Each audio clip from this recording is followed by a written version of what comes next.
Welcome to the Fearful Fright series, where we will be reading with our favorite green ghoul, Grimmer. Now sit back and enjoy this twisted tale. Today our story is called Shout of the Wizard. The bells of Grim Hollow did not ring. They screamed. Not a polite ding-dong or ceremonial gong.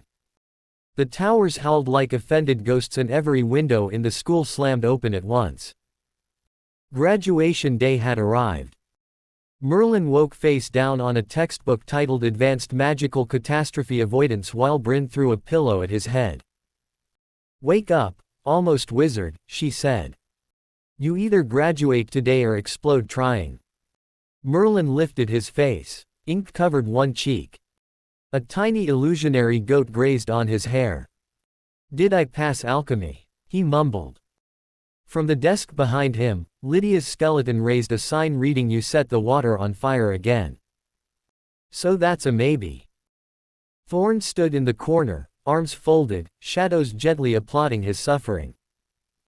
Professor in a teenage body Snib stormed in holding a stack of papers.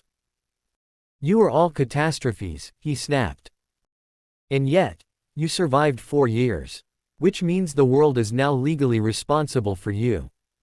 Bryn grinned. "We're adults." Snib stared at her. "Absolutely not." Dean Morrigrave appeared in a ripple of ink and feathers.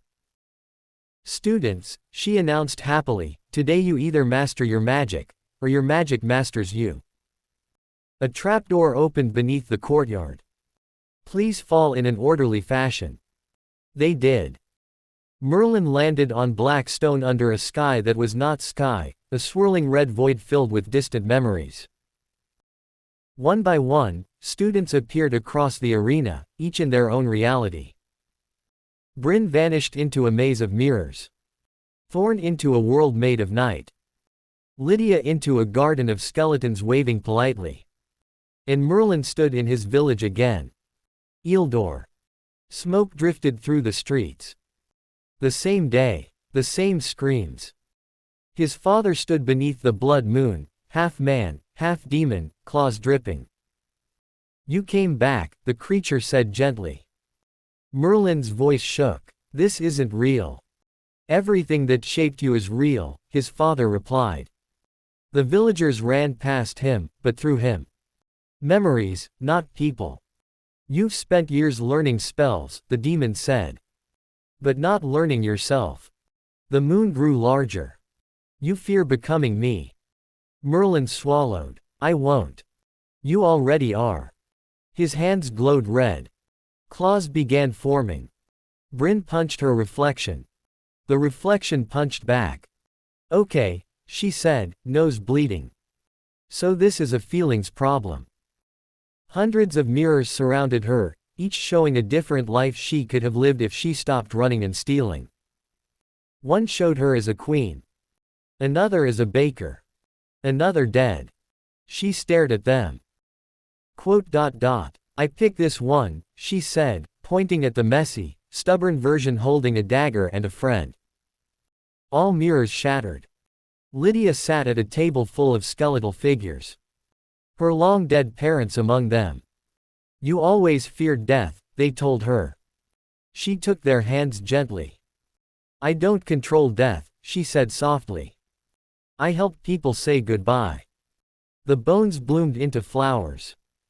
Thorn faced a living shadow shaped like himself. They stared at each other for 10 minutes. "Feelings," Thorn finally muttered. They merged. Merlin fell to his knees as horns formed. The demon stepped closer. "You cannot fight blood with spells." The book appeared in Merlin's hand, but it did not open. No instructions. No help. Only him. The moon descended. "You must choose," his father said softly. "Power. Or self." Merlin trembled. Then laughed weakly. "All this time," he said, "I thought the curse was turning me into you." He stood. "But it's just pain I never faced." The claws stopped growing. The red glow faded, not suppressed, but steady. "I don't reject you," Merlin told his father. "You were sick. Controlled. Consumed. I won't repeat it. The demon paused. The memory flickered, and for a moment, his father looked human. Then be better than me, he said. The blood moon shattered like glass. Golden light replaced it. Merlin did not lose his magic. He understood it. They woke back in the courtyard. Dean Moragrave checked a list. Acceptable, she said. You are now certified magical adults. Please try not to destroy kingdoms.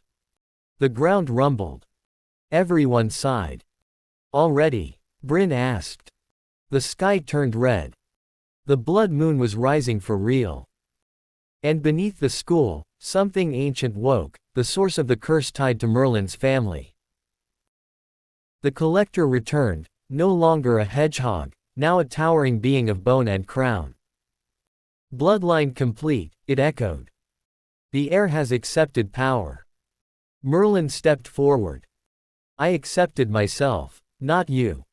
The creature smiled. Same thing. Students panicked. Teachers prepared spells. The castle began evacuating sideways. Dean Moragrave sipped tea. Post-graduation employment opportunity. Bryn leapt onto the creature's back, stabbing runes into its armor. Distract it, she yelled. Thorns swallowed the courtyard in darkness. Lydia raised protective spirits to shield students. Snib yelled instructions nobody followed. Merlin opened his spellbook. It stayed blank. He smiled. Good, he said. Instead of casting a learned spell, he created one. Not destruction. Not suppression. He anchored the curse to himself, willingly, then changed its purpose. The red energy turned gold. The monster shrank. Not killed. Freed. The collector collapsed into harmless ash and a crown made of roots. The blood moon faded into a normal moon. Silence. Then cheering. Dean Moragrave stamped a paper onto Merlin's chest. Archmage. Bryn elbowed him. You didn't blow up. Growth, he said proudly. Thorn nodded once. Lydia hugged everyone, even the ash pile. 1 year later the village of Eildor stood rebuilt. No tyrant king. No missing children. No demon knights. Merlin ran a small school under a crooked tree. Students included a girl who accidentally turned chickens philosophical, a boy whose shoes predicted weather, Bryn teaching practical survival, Thorn teaching staring contests, and Lydia teaching respectful ghost conversation. A child raised his hand. Master Merlin, what's the most important magic? Merlin smiled. The kind you choose to be. Above them, the moon shone peacefully. The curse was gone. Not destroyed. Understood. And for the first time in his life, the boy with no name finally had one. Merlin. The end, for now.